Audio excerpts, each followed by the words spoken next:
बढ़ती है ना हमारी 40 प्लस या 40 के आसपास हो जाती है, तो हमें इन सब चीज़ों के लिए टाइम ज़्यादा चाहिए होता है। हमारी बॉडी एकदम चेंज हो चुकी है, हमारी जो बॉडी के हार्मोन्स है वो चेंज हो चुके हैं, तो उसको हमें ज़्यादा टाइम चाहिए उन हार्मोन्स को वापस एक्टिव करने के लिए। आज की वीडियो में हम बात करने वाले हैं एक ऐसे टॉपिक पर जिस पर बात करना काफ़ी ज़्यादा ज़रूरी है। काफ़ी सारे लोग हैं जो इस प्रॉब्लम से परेशान हैं।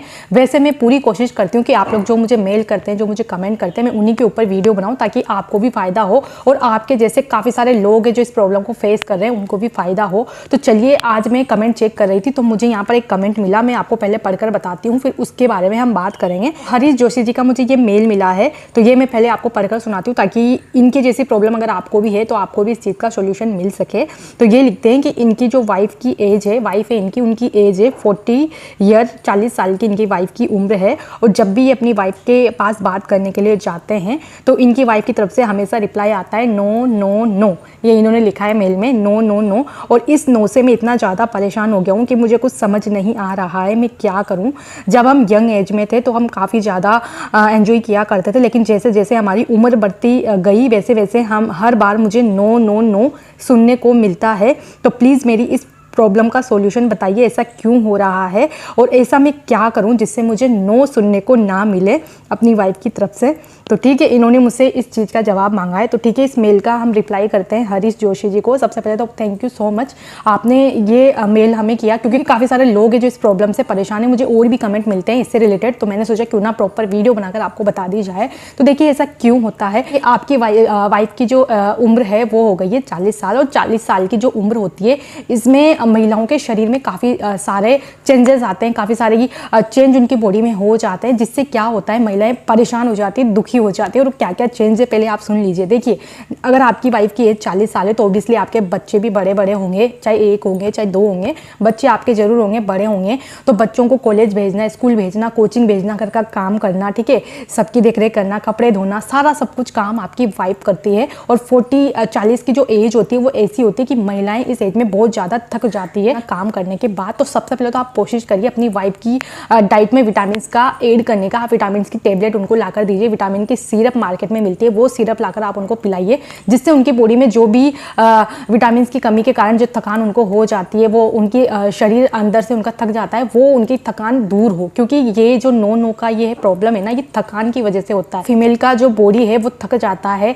इतने काम करने के बाद, तो फिर उसका और बाकी किसी भी चीज़ में उसका ध्यान नहीं होता है, मन नहीं लगता है, बाकी चीज़ों की तरफ उसका ध्यान धीरे धीरे हट जाता है। वो सोचते हैं कि बस मेरा काम यही हो जाता है, घर का काम, झाड़ू पोछे, बर्तन, बच्चों को संभालना, बच्चों को कॉलेज भेजना, कॉलेज से आना, खाना देना, डिनर बनाना, लंच बनाना, इसी में महिलाएं उलझ कर रह जाती है। और उनकी बॉडी इतना काम करने के बाद इतनी ज़्यादा थक जाती है कि वो बाकी चीज़ों के लिए वो नहीं सोचती। और जब आप उनके पास जाते हैं वो थकी हुई होती है और वो ना बोल देती है, ठीक है। तो प्रॉब्लम यहाँ पर हो रही है, उनको विटामिन की जरूरत है। सबसे पहले विटामिन ऐड करिए उनकी डाइट में, ताकि वो अपने आप को फिट रख सके और उनकी थकान उनको ज़्यादा ना हो, उनको ऐसा ना लगे कि उन्होंने घर का इतना काम कर लिया, अब वो थक चुकी हैं, इसके अलावा वो कुछ नहीं करना चाहती हैं, ठीक है। तो सबसे पहला पॉइंट तो ये हो गया, उनको थकान उनकी दूर करिए। सेकंड चीज़ है आप दोनों की बॉन्डिंग। अगर आप दोनों की बॉन्डिंग खत्म हो जाती है 40 की उम्र तक आते आते, तो बॉन्डिंग खत्म होने के कारण भी हर बार आपको ना सुनने को मिल सकता है। तो बॉन्डिंग को बनाए रखना काफ़ी ज़्यादा जरूरी है। बॉन्डिंग को बनाने के लिए आप क्या करेंगे? बॉन्डिंग को बनाने के लिए आप यहाँ पर बहुत सारी चीज़ें कर सकते हैं, जैसे कि आप उनका काम में हाथ बटा सकते हैं, ठीक है। कभी कभी उनकी तारीफ आप कर दीजिए, ठीक है, आप आज अच्छे लग रहे हो, सुंदर दिख रहे हो, इस टाइप से आप उनकी तारीफ करते रहिए, ठीक है। और काम में हाथ बटाना बहुत ज़्यादा जरूरी है, क्योंकि भाई महिलाओं के पास बहुत सारे काम होते हैं, फीमेल्स के पास, तो वो थक जाती हैं यार इतना काम करते करते, ठीक है। तो काम में आप उनका हाथ बटाइए। ऐसा नहीं है कि आप मतलब अपना जॉब वॉब छोड़ के उनके काम में हाथ बटाने लग गए, ऐसा मैं नहीं बोल रही हूँ। जब भी आपको मौका मिले, जैसे संडे को छुट्टी है तो संडे के दिन आप उनकी हेल्प कर सकते हैं, ठीक है। एंड बाकी टाइम जब भी आप घर पे रहते हैं, नाइट को जब आते हैं घर पर कुछ काम पेंडिंग हो जाता है तो उसको आप कर सकते हैं। तो इस तरीके से आप बॉन्डिंग बनाकर रखिए। इस तरीके की बॉन्डिंग जब आप बना के रखेंगे ना, तो कहीं ना कहीं कनेक्शन हो जाता है, लव की तरफ हम ज़्यादा अट्रैक्ट होते हैं, हमारा प्यार की तरफ ज़्यादा रुझान होता है। लेकिन अगर हम बॉन्डिंग हमारी अच्छी नहीं है, ठीक है, हम दोनों पार्टनर्स में हमेशा लड़ाई झगड़े होते रहते हैं, तो फिर वहाँ पर ये प्रॉब्लम क्रिएट कर सकते हैं कि आपको हमेशा ना सुनने को मिलेगा, क्योंकि बॉन्डिंग खत्म हो गई है, प्यार खत्म हो गया है, ठीक है। तो सेकंड पॉइंट पे आपको ध्यान देना है, बॉन्डिंग हमेशा बना के रखनी है। तीसरी चीज़ का यहाँ पर आपको ध्यान देना है कि आप हमेशा टाइम ज़्यादा लेकर जाएं। 40 की उम्र ऐसी होती है, इसमें ज़्यादा टाइम चाहिए होता है फीमेल्स को, तो आप टाइम ज़्यादा लेकर जाएं। ऐसा नहीं है कि आप जाएँ और आप यूँ सोचें कि भाई मुझे तो 5 मिनट के अंदर सब कुछ मिल जाए, तो ऐसा नहीं होगा। आपको यहाँ पर आधे घंटे का, 1 घंटे का जो भी टाइम आपको मिलता है, आपको आपको लेकर जाना चाहिए। ये टाइम काफ़ी ज़्यादा आपको लगेगा, लेकिन सच बता रही हूँ, जब जैसे जैसे उम्र बढ़ती है ना हमारी 40+ या 40 के आसपास हो जाती है, तो हमें इन सब चीज़ों के लिए टाइम ज़्यादा चाहिए होता है। हमारी बॉडी एकदम चेंज हो चुकी है, हमारी जो बॉडी के हार्मोन्स है वो चेंज हो चुके हैं, तो उसको हमें ज़्यादा टाइम चाहिए उन हार्मोन्स को वापस एक्टिव करने के लिए, समझ रहे हैं आप।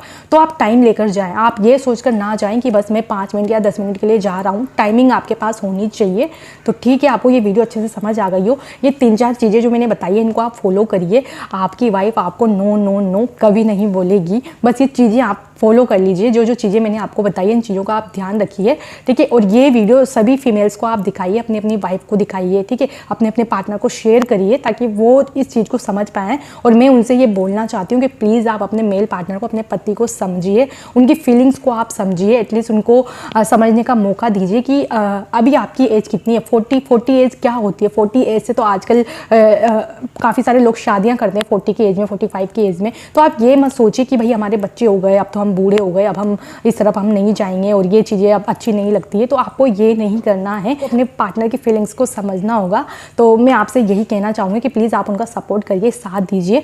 बार बार ना कहने से रिश्ते खराब होते हैं, रिश्तों में दूरियां पैदा हो जाती है। और भगवान ना करे कि ऐसा हो कि अगर आप बार बार ना करें और आपका जो मतलब पार्टनर है वो पता नहीं कहीं और ही जाकर फिर है ना लड़ाइयाँ करने लगे, ठीक है। तो इस चीज़ को आप ध्यान रखिए, इस चीज़ का आप ध्यान रखिए, अपने पार्टनर की फीलिंग्स को समझिए और नो नो करने से अच्छा उनका सपोर्ट करिए, उनका साथ दीजिए। एक कदम आप आगे बढ़ाइए, एक कदम वो आगे बढ़ाएंगे, तो ये प्यार की गाड़ी ऐसे ही चलती रहेगी। कोई प्रॉब्लम नहीं आएगी लाइफ में, आपकी लाइफ ईजिली कट जाएगी, ये 100% श्योर है। तो मिलती हूँ आपसे अपनी नेक्स्ट वीडियो में नेक्स्ट टॉपिक के साथ। अगर आपको भी कोई प्रॉब्लम है तो आप भी मुझे मेल कर सकते हैं, इंस्टाग्राम पर मुझे कमेंट कर सकते हैं। आपकी भी स्टोरी मैं लोगों को सुनाऊंगी और आपकी स्टोरी से हो सकता है काफ़ी लोगों को फ़ायदा हो, ठीक है। तो आप मुझे मेल कर सकते हैं, आप मुझे इंस्टाग्राम पर अपनी प्रॉब्लम शेयर कर सकते हैं ताकि मैं उसके ऊपर वीडियो बना सकूँ।